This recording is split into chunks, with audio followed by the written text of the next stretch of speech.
क्या तुमने? हाँ, सिंहासन पाने के लिए इतना अनर्थ कर दिया?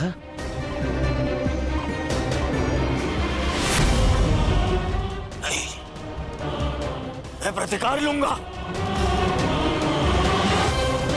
अभी इसी क्षण प्रतिकार लूंगा। दुर्योधन, आज का युद्ध समाप्त हो चुका है। अर्जुन ने वही किया जो उसके स्थान पर तुम करते।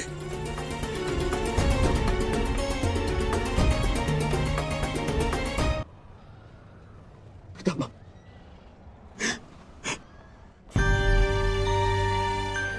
ये क्या हो गया पितामह? ये क्या हो गया? ये पितामह,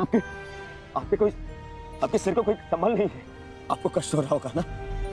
मैं अभी तकियों का प्रबंध करवाता हूं। अरे कोई दुर्योधन पुत्र, एक योद्धा के जीवन में भोग विलास का समय नहीं। जिसने शैया दी है वही मुझे तकिया भी प्रस्तुत करेगा। ऐसा संबल जो एक योद्धा के अनुकूल हो।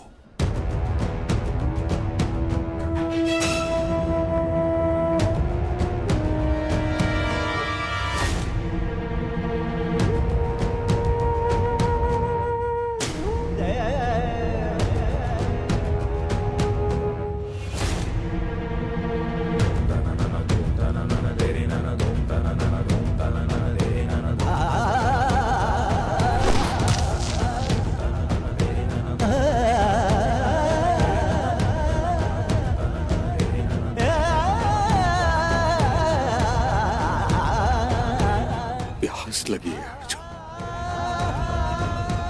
गंगा जल चाहिए।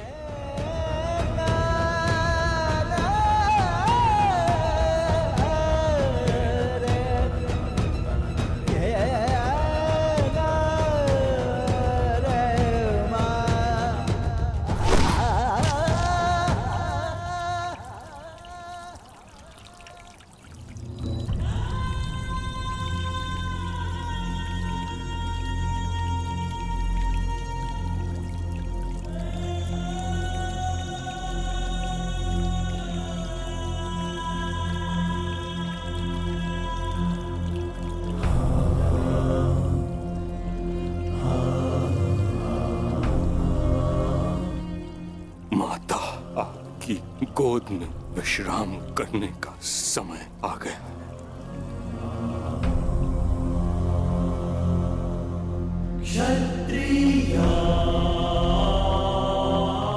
अब तुम्हें यहां से चले जाना चाहिए पुत्रों।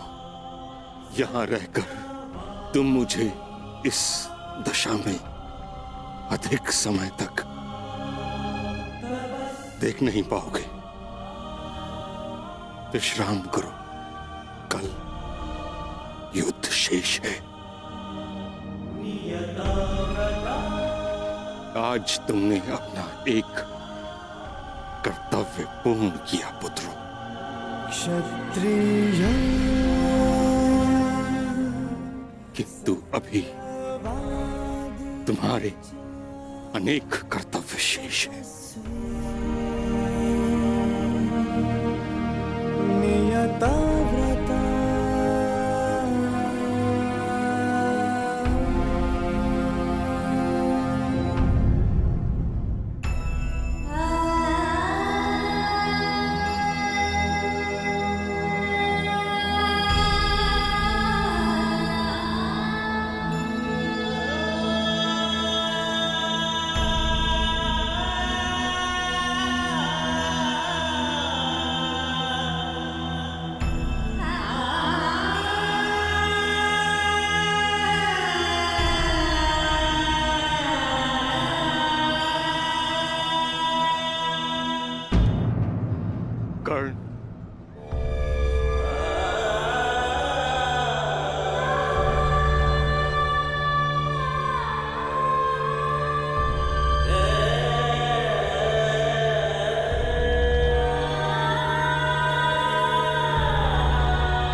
तुम्हारा कर्म युद्ध अब आरंभ होने जा रहा है मित्र।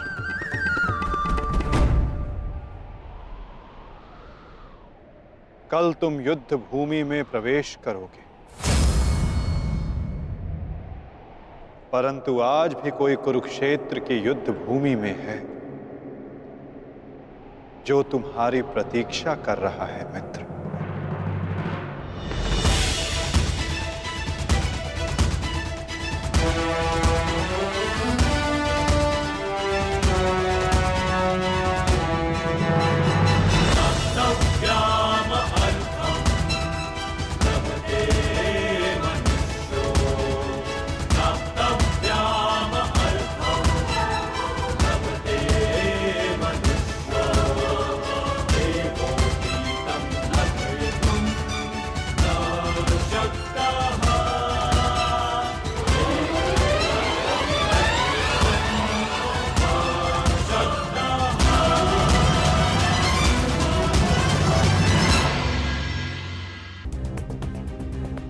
तुम्हारा कर्म युद्ध अब आरंभ होने जा रहा है मित्र।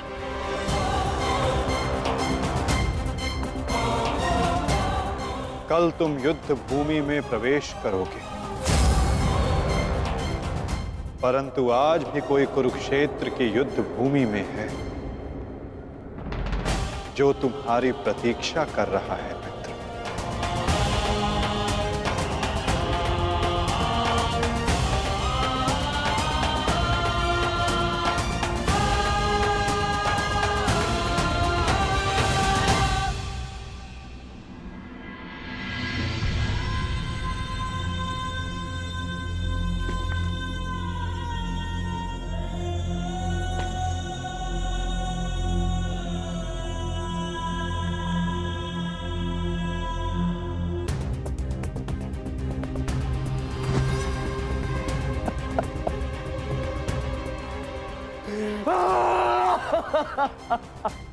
टच रे! ये भयंकर है संजय, ये महाविनाश का प्रारंभ है संजय। वो वट वृक्ष गिर गया संजय, जिसकी छाया में हस्तिनापुर और मेरे पुत्र सुरक्षित थे। अब कौन करेगा कुरुवंश की रक्षा? कौन करेगा मेरे पुत्रों की रक्षा?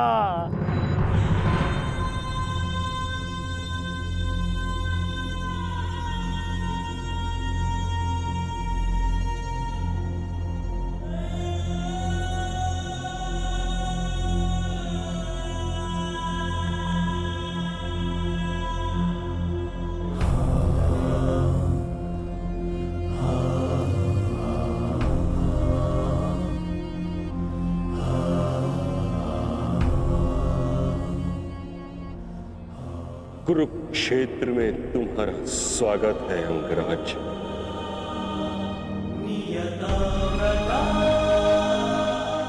आप जानते थे कि मैं माता कुंती का ज्येष्ठ पुत्र हूँ। पितामह यदि आप जानते थे, फिर आपने मुझसे ये बात क्यों छिपाई? क्यों मुझे रणभूमि में नहीं आने दिया? मैं कुंती के ज्येष्ठ पुत्र को अपने ही अनुजों से लड़ते नहीं देख सकता था। मुझे क्षमा कर देना पुत्र। मैंने तुम्हें सदैव दुख के अतिरिक्त कुछ नहीं दिया। ये तुम्हारा युद्ध नहीं, क्योंकि मेरी भांति ना तो तुम वचन से बंधे हो, ना ही राज्य से। तुम तो सदा परिवर्तन के लिए लड़े हो कर्ण। जन्म पर कर्म की श्रेष्ठता सिद्ध करने के लिए सदैव संघर्ष किया है तुम। परंतु ये भी सत्य है कि तुम जन्म से क्षत्रिय हो, सूत्र। क्षत्रिय का सबसे बड़ा धर्म युद्ध नहीं, धर्म की सुरक्षा होता है। इस महायुद्ध से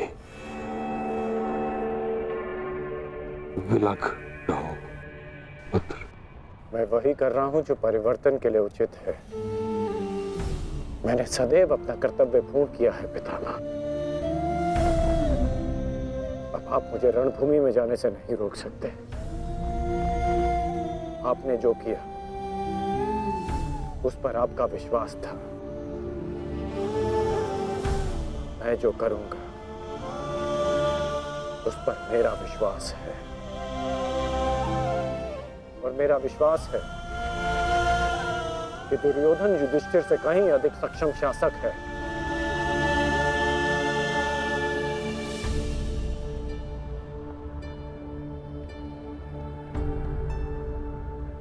निसंदेह तुम एक महान क्षत्रिय भी हो और योद्धा भी। युद्ध और संघर्ष तुम्हारे रक्त में है। ये देह छोड़ते समय एक बात का खेद रहेगा मुझे कि यदि मैं तुम्हारे बारे में पहले जान जाता तो हस्तिनापुर के सिंहासन पर तुम विराजमान होते पुत्र। तुम्हारे ध्वज तले मैं गर्व से युद्ध करता और हस्तिनापुर के सिंहासन के प्रति मेरी प्रतिज्ञा भी पूरी हो जाती। ना ये अधर्म होते, ना ये युद्ध होता।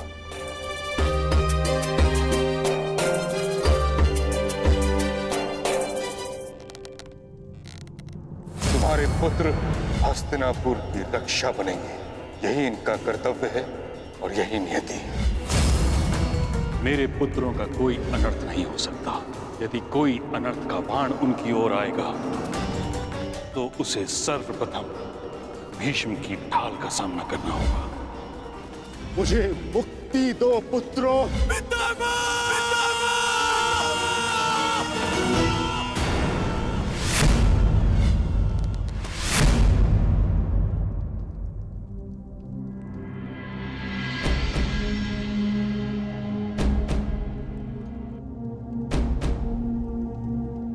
पार्थ,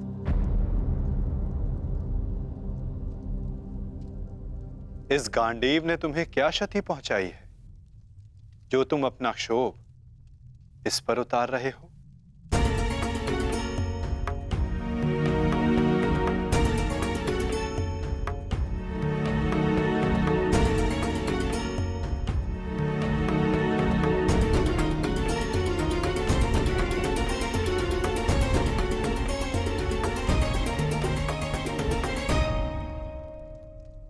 आज तुमने जो किया निसंदेह बहुत कठिन था पार्थ।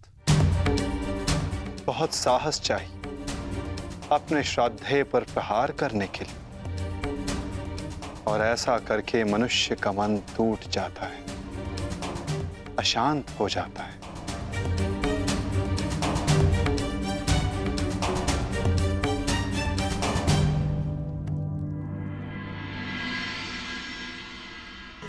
परंतु धर्म स्थापना के लिए, पाप के अंत के लिए ऐसा करना अनिवार्य था धनंजय। परंतु पार्थ, अब समय अशांत रहने का नहीं।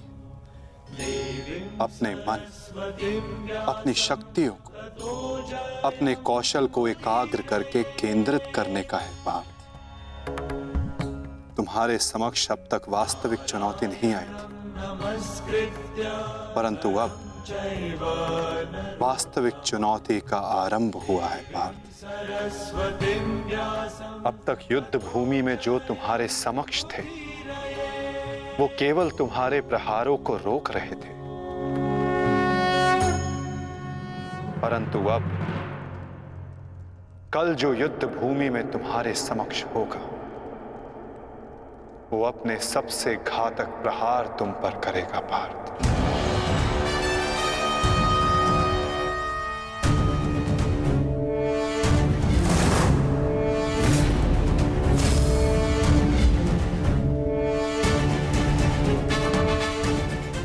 कौरवों की ढाल टूटी है और अब इस युद्ध में नियम टूटने प्रारंभ होंगे पार्थ।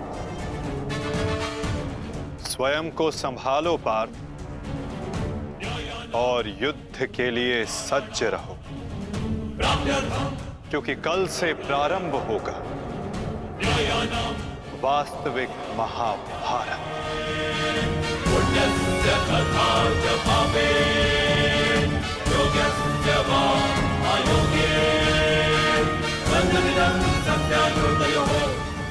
मैं युद्ध के लिए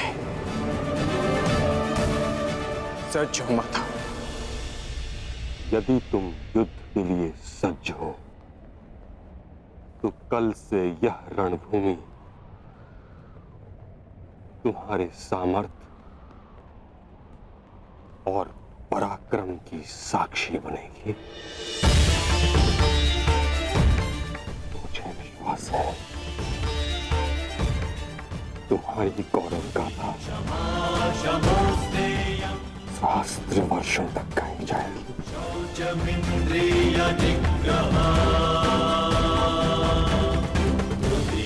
मैं आशा करूंगा कि इस युद्ध के पश्चात मैं गौरवशाली योद्धा कर्ण से भेंट कर सकूं।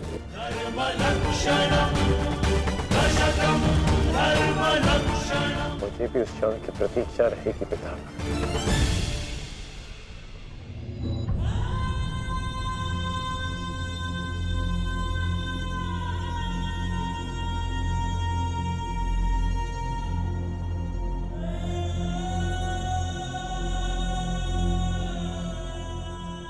नियति का लिखा मैं नहीं बदल पाया कुंती। वर्षों जिस द्वंद को मैं और तुम रोकते रहे, कल से वह प्रारंभ होगा। कल तुम्हारे दोनों पुत्र रणभूमि में एक दूसरे के विपक्ष में खड़े होंगे, एक दूसरे के रक्त के प्यासे।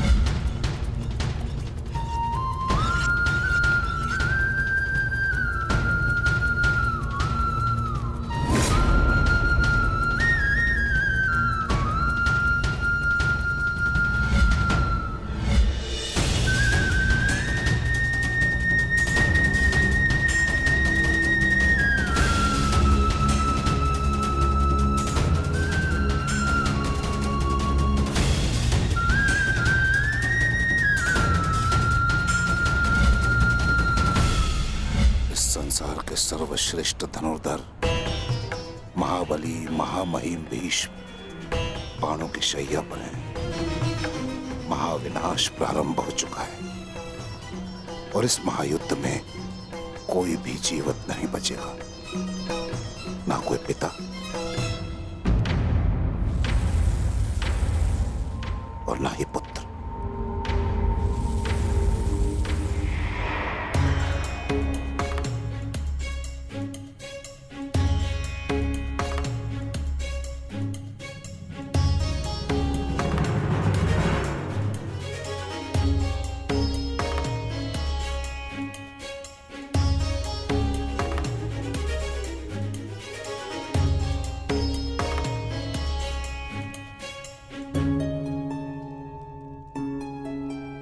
आपका स्वागत है आचार्य द्रोण। हम सब आप ही की प्रतीक्षा कर रहे थे। आइए।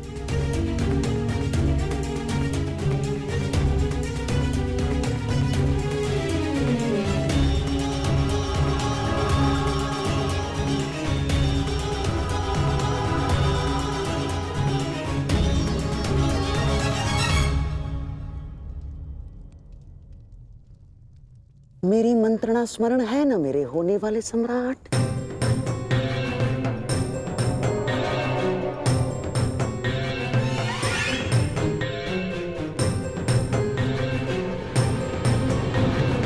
आज का दिन युद्ध भूमि में हमारे लिए दुर्भाग्यपूर्ण था।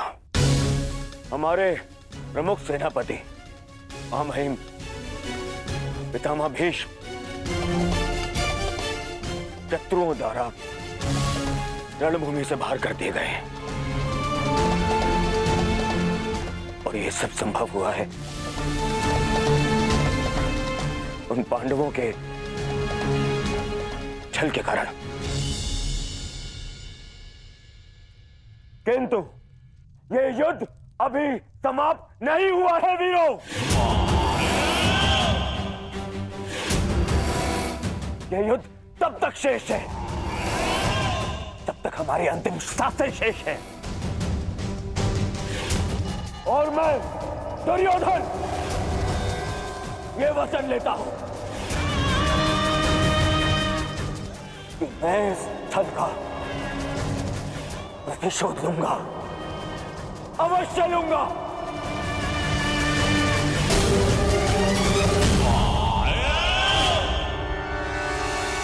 परंतु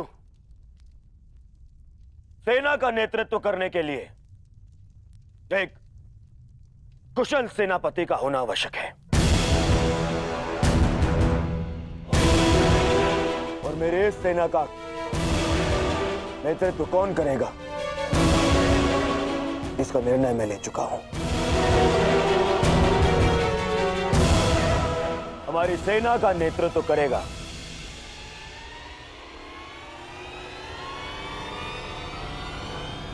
मेरा मित्र अंगराज कर्ण।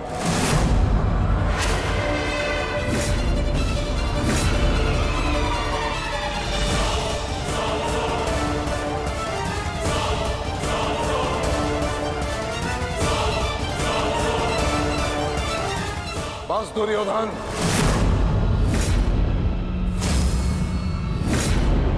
यह मेरा अपमान है और यह मत भूलो कि मैं तुम्हारा गुरुदेव हूं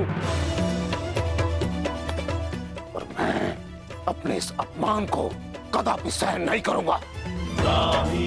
स्मरण रहे।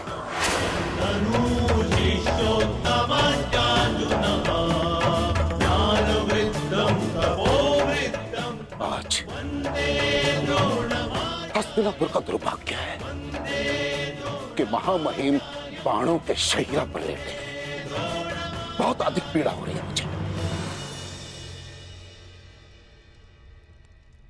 मुझे हस्तिनापुर लाया गया महामहिम द्वारा और किसी का द्वारा नहीं। और यदि महामहिम ने इस सूत पुत्र को अपने सेना में भाग लेने नहीं दिया तो मैं इस सूत पुत्र के अधीन रहकर इसके नेतृत्व में युद्ध कैसे कर सकता हूं। इसी कारण मैंने निर्णय लिया है कि मैं और अश्वत्थामा आज अभी और इस क्षण से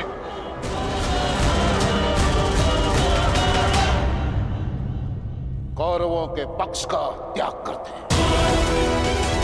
आचार्य,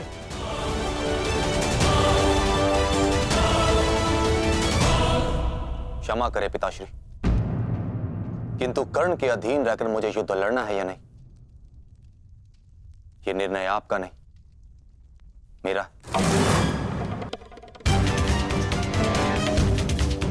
आप मेरी ओर से निर्णय नहीं ले सकते। बस, अपने पिता और आचार्य से विवाद करने की अनुमति ना तो धर्म देता है और ना ही तुम्हारे भीतर का योद्धा। और एक योद्धा भी किस पक्ष से युद्ध करेगा, इसका निर्णय ना तो उसके आचार्य लेंगे और ना ही उसके पिताश्री।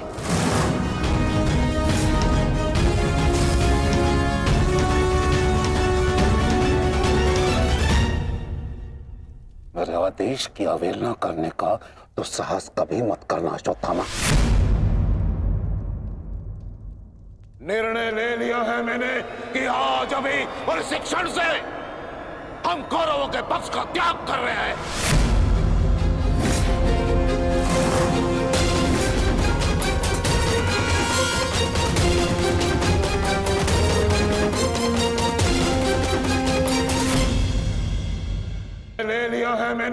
कि आज अभी और इस क्षण से हम कौरवों के पक्ष का त्याग कर रहे हैं।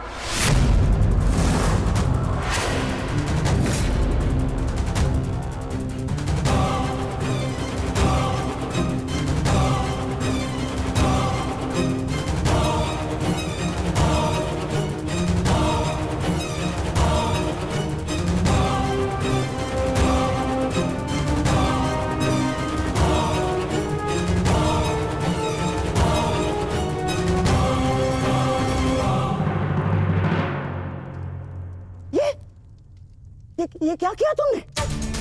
गुरु द्रोण को रोका क्यों नहीं तुमने दुर्योधन? होने वाले सम्राट हो तुम, सम्राट। तुम्हारी सेना का एक एक महारथी ये तुम्हारे विरुद्ध जाएगा तो युद्ध में विजय कैसे पाओगे तुम? जो युद्ध से विमुख हो उसे अपनी सेना में डालना अपने योद्धाओं को संकट में डालने के समान होता है मामाश्री। अरे क्या करता मैं और क्या करूं? उन्हें बंधन में बांध कर रख लूं या फिर विरोध करने पर बंदी बनाकर रख लूं? आप जानते हैं यह संभव नहीं है, किंतु मैं जानता हूं कि मैं जो कर रहा हूं उचित कर रहा हूं। उचित नहीं कर रहे हो तुम। समझने का प्रयास करो दुर्योधन। हमें विजय पाने के लिए गुरु द्रोणाचार्य की आवश्यकता है। मुझे मेरे मित्र के अतिरिक्त और किसी की आवश्यकता नहीं है मामाश्री।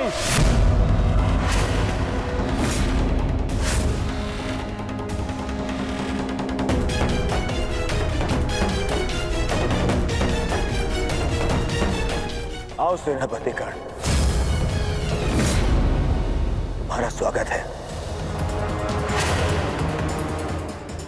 बताओ हम सबको कल के लिए हमारी क्या व्यू रचना रहेगी? मित्र, गांधार नरेश उचित कह रहे हैं। इस युद्ध को जीतने के लिए हमें गुरु द्रोण की आवश्यकता है। हाँ, देखो समझाओ इसे, समझाओ इसे। व्यू रचने में उनसे अधिक श्रेष्ठ और कोई नहीं, और पितामह के पश्चात केवल गुरु द्रोण हैं जो सभी पांडवों की दुर्बलता जानते हैं। इसलिए उनका हमारे पक्ष में होना बहुत आवश्यक है मित्र, और मैं तुम्हारी सुरक्षा के लिए सदैव तत्पर रहूंगा मित्र। ये मेरा वचन है।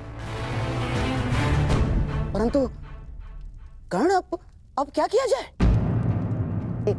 गुरु द्रोण को कैसे मनाया जाएगा युद्ध के लिए?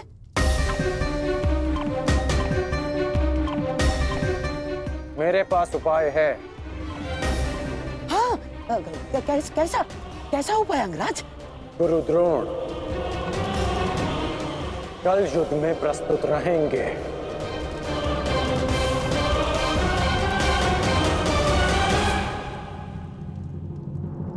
पिताश्री, आप चाहते हैं ना कि मैं युद्ध भूमि में ना जाऊं, तो ठीक है। यदि मैं रणभूमि में नहीं जा सकता तो अभी इसी क्षण पांडवों के शिविर में जाकर सबका वध कर दूंगा, परंतु युवराज दुर्योधन की सहायता जरूर करूंगा, चाहे इसके लिए मुझे अपने प्राण भी क्यों ना गंवाने पड़े। अश्वत्थामा,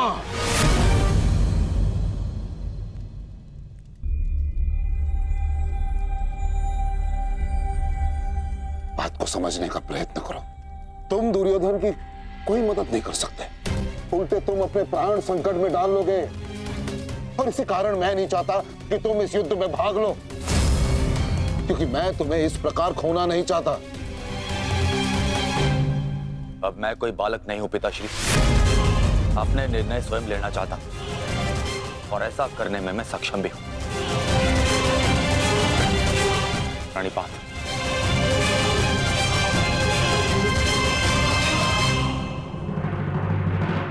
अब तक तो पितामह कौरव की रक्षा करते आए हैं, परंतु अब कौरव की ढाल शेष नहीं। मैं विकोदर भीम उन पापियों का नाश करना आरंभ कर दूंगा। कौरव का नाश करने की प्रतिज्ञा पूर्ण करने का अब समय आ गया है। हाँ भ्राताश्री, जिसकी प्रतीक्षा थी वो समय आ गया। सूर्य उदय होते ही हम सभी इस युद्ध की समाप्ति का आरंभ करेंगे।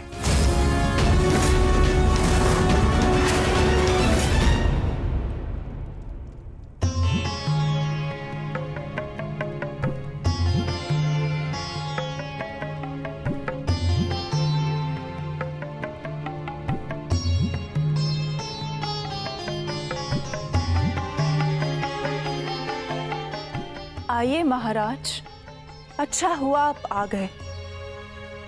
मेरा स्वयं ही आपसे बात करने का मन हो रहा था।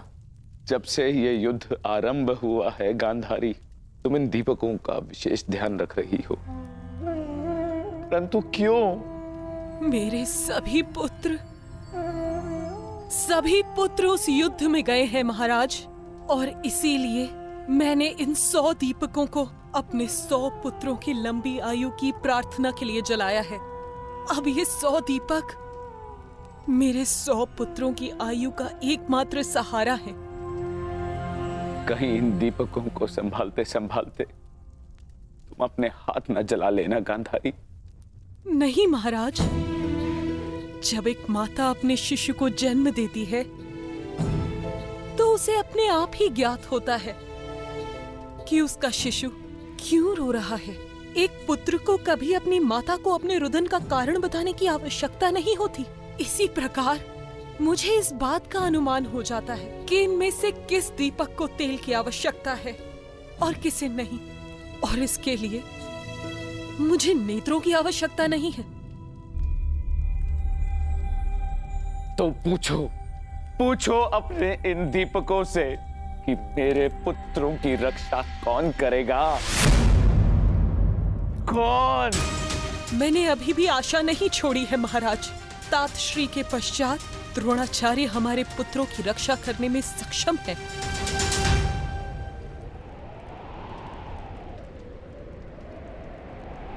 गुरुद्रोण बाहर आइए, शीघ्र बाहर आइए।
अश्वत्थामा!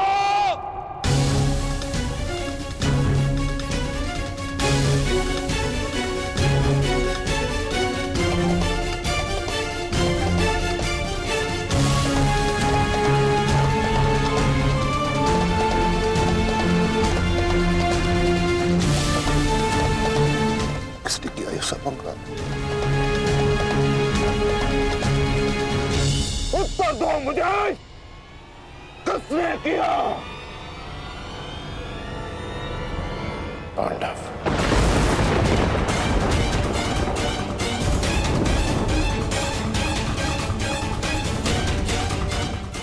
आज उन दुष्टों ने मुझे पुत्रविहीन कर दिया। युद्ध की घोषणा करो।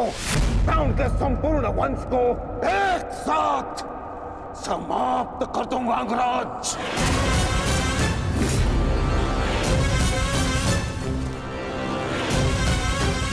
अपने पुत्र के हथियारों से मैं प्रतिशोध लूंगा। प्रतिशोध लूंगा मैं पांडवों का अंत कर दूंगा, समूल नष्ट कर दूंगा उन्हें। अंगराज, तुम कौरवों के सेनापति हो ना? तो आज तुम्हारे सेनापति तुम्हें आज कौरवों की विजय होगी और पांडवों की हार, और ऐसी हार जो भूत या न भविष्य। आज के सूर्योदय के साथ मैं पांडवों के जीवन का सूर्यास्त कर दूंगा। चलो मेरे साथ।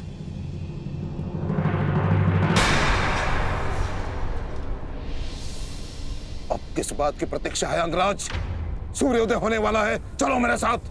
परंतु आप तो एक सूत पुत्र के अधीन युद्ध में भाग नहीं लेना चाहते थे आचार्य।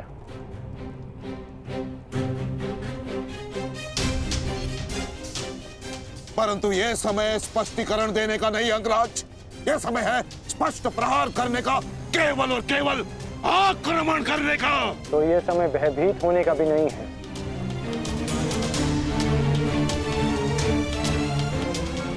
घुमा फिरा के बातें मत करो अंगराज, जो कहना है स्पष्ट रूप से कहो। कहना क्या चाहते हो तुम? सत्य कहना चाहता हूं आचार्य। आपने ये युद्ध मेरे सूत पुत्र होने के कारण नहीं छोड़ा था।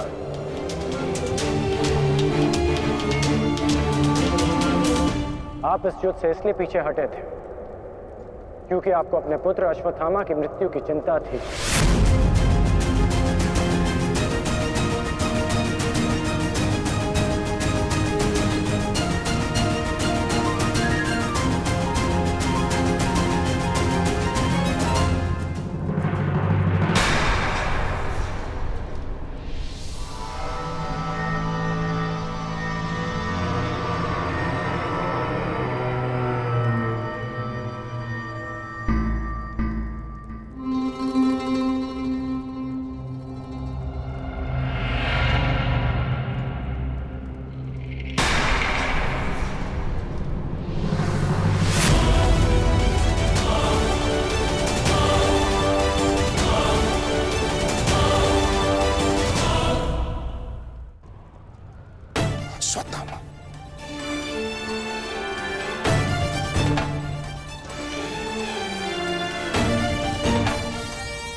साथ उपहास किया तुमने। उत्तर दो।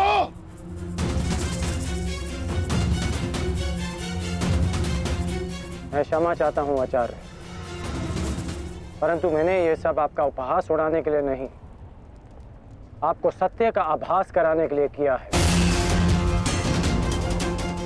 मैं केवल उस योद्धा को चिंता के भंवर से निकालना चाहता था जिसकी इस समय कौरव सेना को सबसे अधिक आवश्यकता है। आपके युद्ध न लड़ने का कारण मुझे आरंभ से ही ज्ञात था।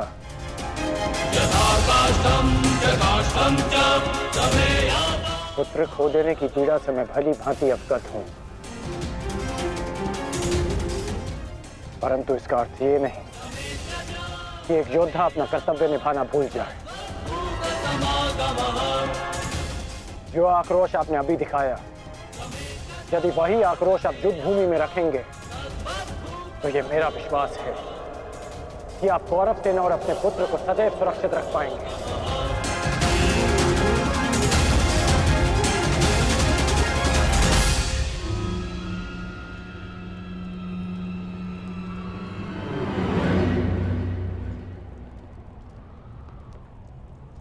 मुझे क्षमा कर दो दुर्योधन, मैं पुत्र मोह और कर्तव्य के मध्य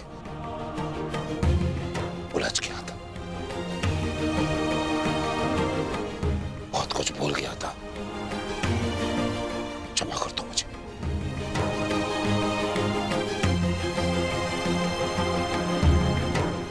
गुरुद्रोण, आप सेनापतित्व स्वीकार कर कौरवों की जीत सुनिश्चित करें और आपके पुत्र की सुरक्षा मैं सुनिश्चित करूंगा।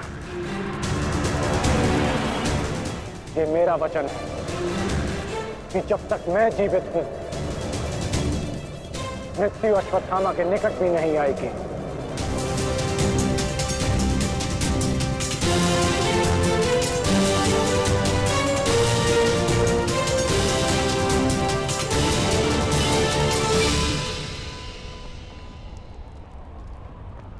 को इस प्रकार कष्ट देने के लिए मैं आपसे क्षमा चाहता हूं पिताश्री,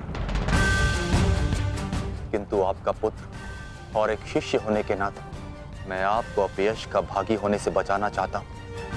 पिताश्री, मैं आपसे एक वचन मांगना चाहता हूं कि जिस क्षण आप रणभूमि में उतरेंगे उसी क्षण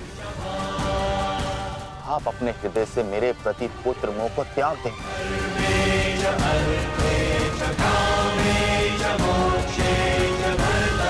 और पूर्ण रूप से युद्ध को समर्पित हो जाएंगे। वचन दीजिए पिताश्री, मुझे वचन दीजिए।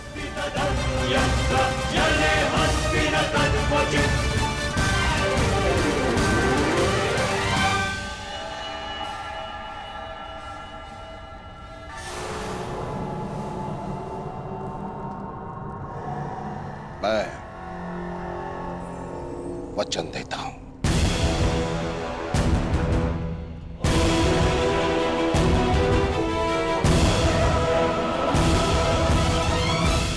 मैं वचन देता हूं।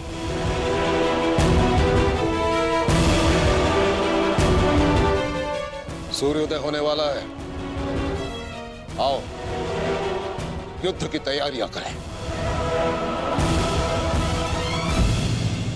मुझे गर्व है कि मैं सेनापति द्रोणाचार्य के ध्वज के नीचे युद्ध करूंगा।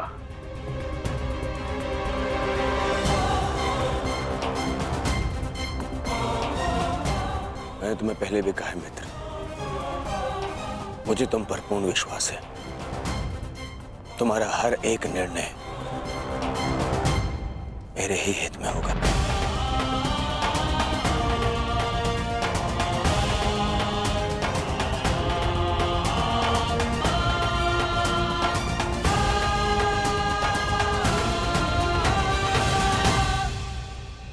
अद्भुत अंगराज, अद्भुत। आप तो कुशल नीतिकार निकले। नहीं, मेरा मित्र नीतिकार नहीं है, वो तो एक कुशल संचालक है, एक कुशल सेनापति है। कर्ण, मैं आज बहुत प्रसन्न हूं और गर्व का अनुभव कर रहा हूं कि तुम मेरी ओर से युद्ध लड़ रहे हो।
पार्थ, आज तुम्हारा मन, तुम्हारी दृष्टि में तुम्हारा लक्ष्य स्पष्ट होना चाहिए, तुम्हारा मन शांत होना चाहिए और दृष्टि केंद्रित।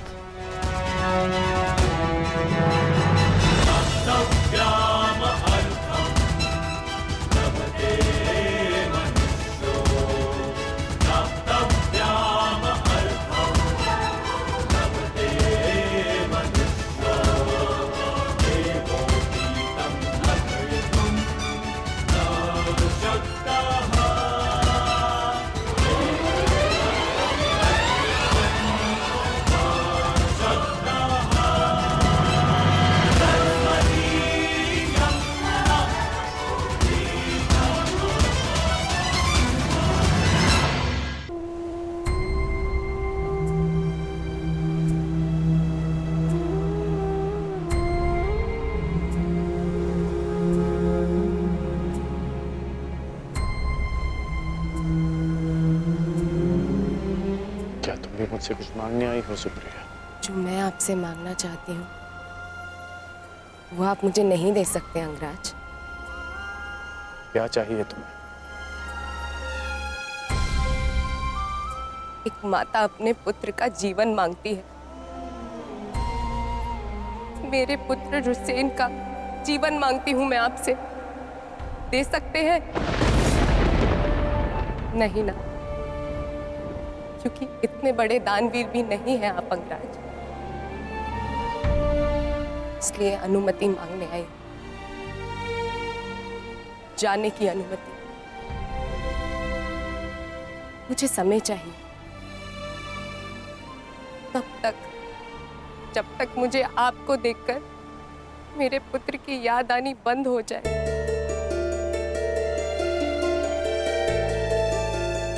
ठीक है, यदि तुम्हें समय चाहिए तो तुम्हें समय मिलेगा, परंतु एक दिन तुम्हें भान होगा कि यहाँ इस युद्ध में केवल तुम्हें ही सहारे की आवश्यकता नहीं है सुप्रिया। और जब तुम्हें इस बात का स्मरण होगा, आशा करता हूं कि मेरे पास तुम्हें देने के लिए समय हो।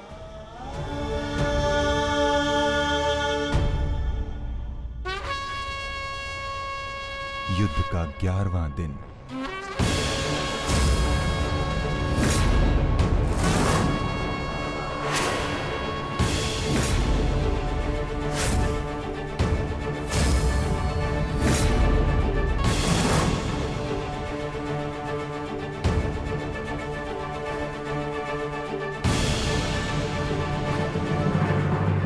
क्या सोच रहे हो भीम?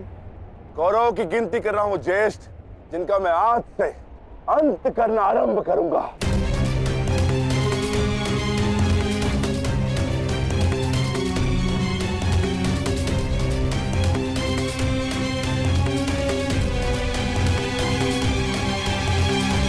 कौन का है?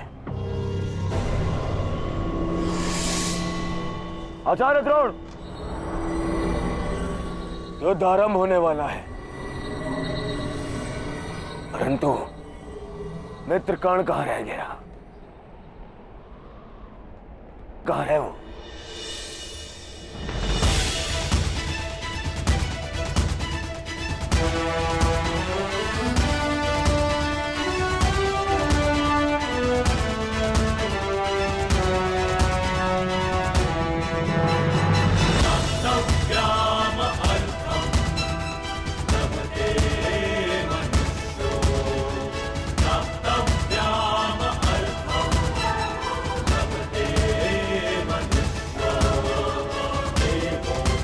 संसार के वीर योद्धाओं से कहीं अधिक श्रेष्ठ सिद्ध होगे।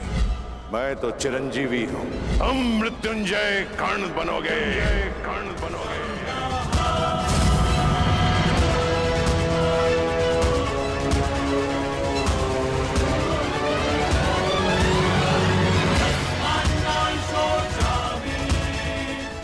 कल से यह रणभूमि तुम्हारे सामर्थ्य और पराक्रम की साक्षी बनेगी। मृत्यु यार, यदि तू आने को प्रसन्न मुख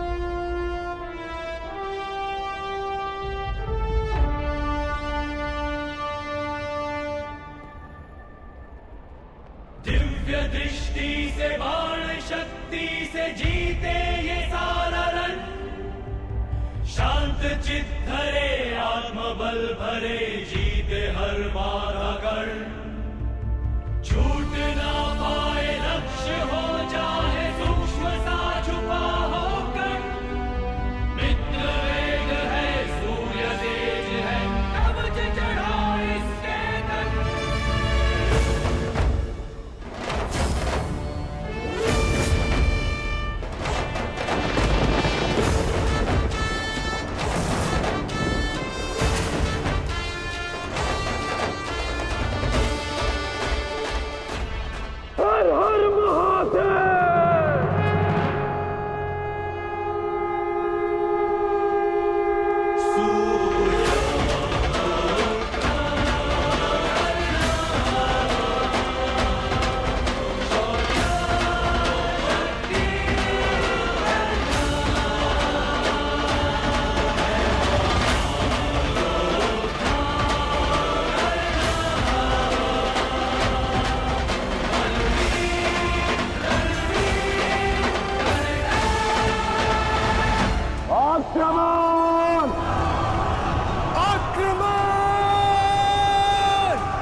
दुर्योधन, मैं तुम्हें आज नहीं छोड़ूंगा।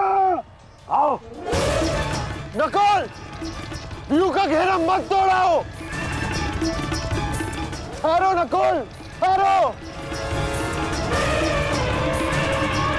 सहदेव, हमें नकुल की सहायता के लिए उसके पीछे जाना होगा अभी।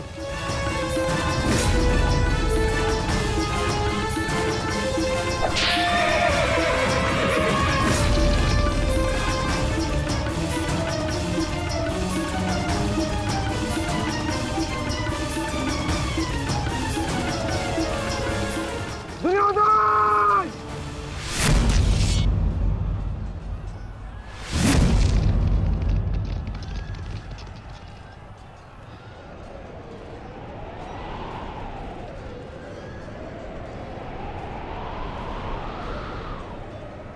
कुरुक्षेत्र की इस युद्ध भूमि में तुम्हारा स्वागत है, महारथी कर्ण।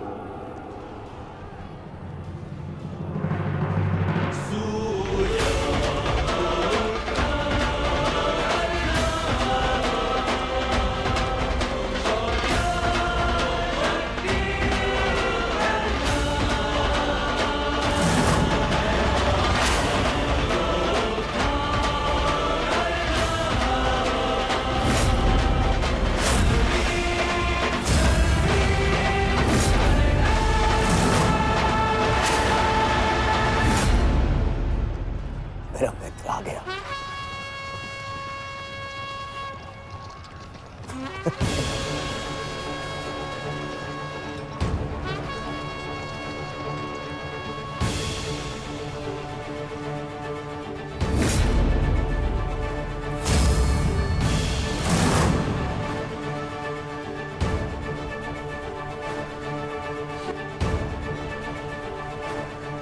सज्ज हो ना पार्थ।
इतने वर्षों पश्चात वो समय आ गया जिसकी मुझे प्रतीक्षा थी, और मेरे लिए ये दूसरा अवसर है। विराट में मैं तुम्हें परास्त कर चुका हूं, आज पुनः इस कुरुक्षेत्र में परास्त करूंगा। नहीं अर्जुन, इस कुरुक्षेत्र में इस युद्ध का केवल एक ही परिणाम होगा। हम दोनों में से किसी एक की मृत्यु।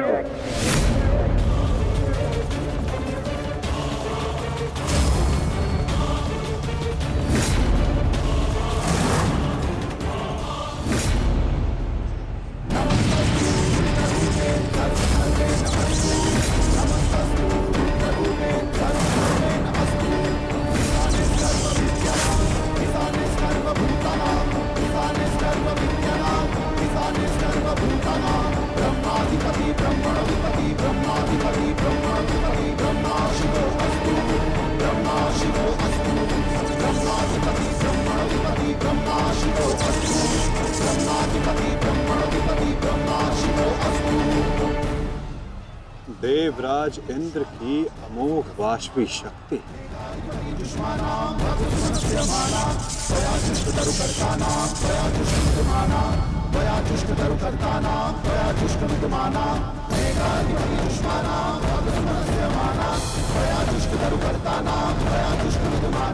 आज तुम्हारे लिए अत्यंत भाग्यशाली दिन है अर्जुन। कि मैं तुम्हारे पिता के दिए गए अस्त्र से तुम्हारा ही वध करूंगा। सावधान अर्जुन!